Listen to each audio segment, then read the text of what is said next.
Bonjour, nous sommes 5 étudiants de dernière année en ingénieur civil des constructions. Lambert, Arthur, Thibaut, Fiona et Clément.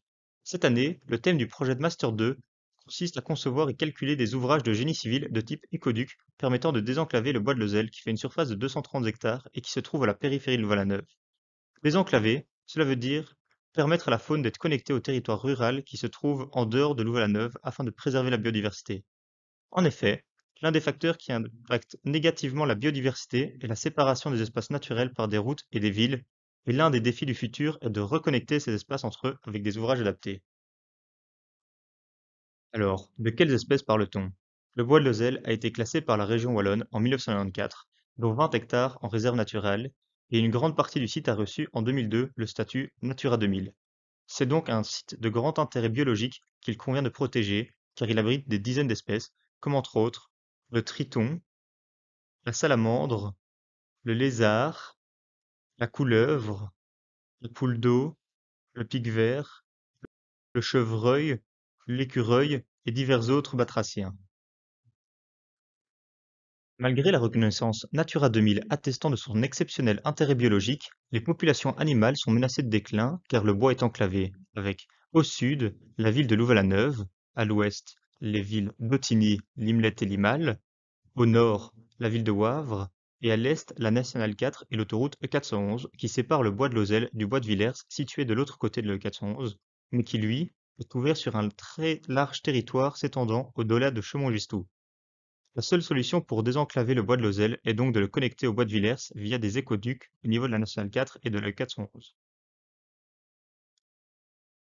Si on fait un zoom à partir du plan précédent sur la limite est du bois de Lozelle qui débouche au niveau de la ferme de Lozelle, on voit que le seul corridor possible permettant de désenclaver le bois est une bande de 250 mètres, voisine de la ferme de Lozelle et qui nécessite la construction de deux écoducs, l'un au niveau de la nationale 4 et l'autre au niveau de le 411. C'est donc sur cette base que nous allons nous développer nos projets et nos infrastructures de génie civil, tout en considérant que le futur quartier Athéna-Lozelle, ici en bleu, ampute ce corridor possible sur une bonne moitié de sa largeur, laissant finalement une largeur d'une centaine de mètres à peine pour le passage de la faune. Finalement, l'unique zone de passage restante est le practice du golf situé entre la drève du golf et le parking du golf, d'une largeur d'une centaine de mètres. Cette bande très étroite et qui se trouve autour nécessite une attention et des aménagements particuliers pour ne pas décourager les animaux de passer d'une forêt à l'autre. Le recours à un tunnel sur la nationale 4 permettra aux animaux de se déplacer depuis le bois de Lozelle pour rejoindre la zone de transit située au-dessus du centre Monet entre la nationale 4 et la E411. Cette zone offre un espace spacieux où les animaux pourront se reposer avant de poursuivre leur trajet vers la E411 via un écoduc dans la continuité de leur traversée du tunnel. Notre projet se résume finalement en 6 points. En 1, la création d'un écopont au-dessus de la E411. En 2, la création d'un tunnel sur la nationale 4.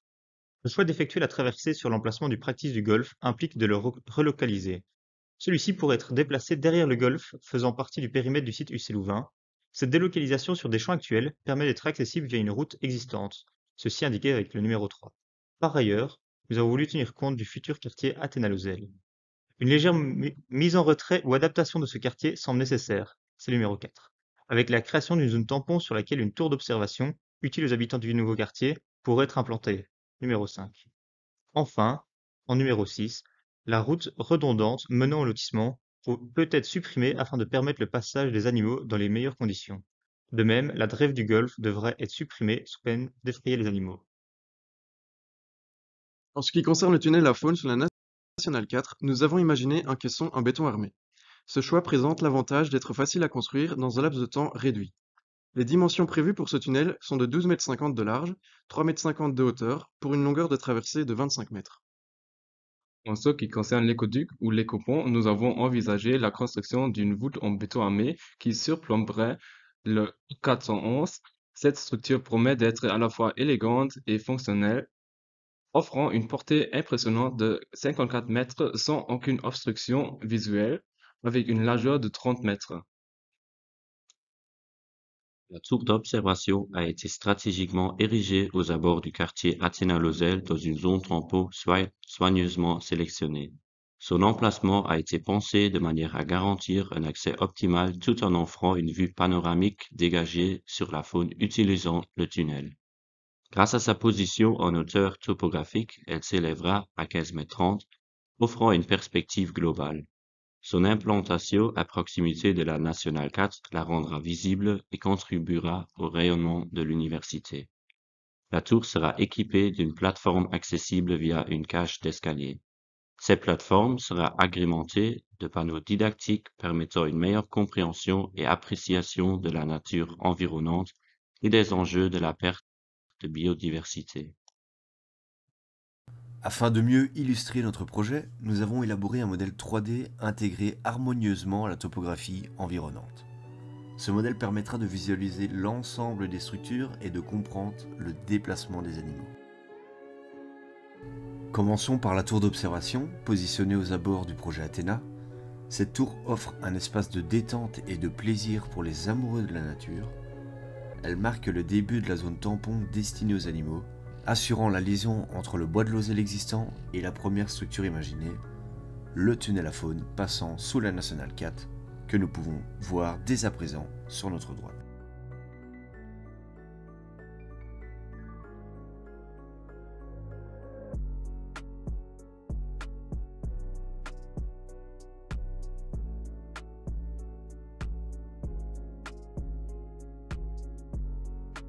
Une fois sortis de ce tunnel, les animaux pénètrent dans le bois situé entre le quartier de Wavre et le centre Monet. De là, ils pourront poursuivre leur parcours en toute sécurité vers le bois de Villers, en empruntant la deuxième structure de passage prévue, l'écoduc ou l'écopont.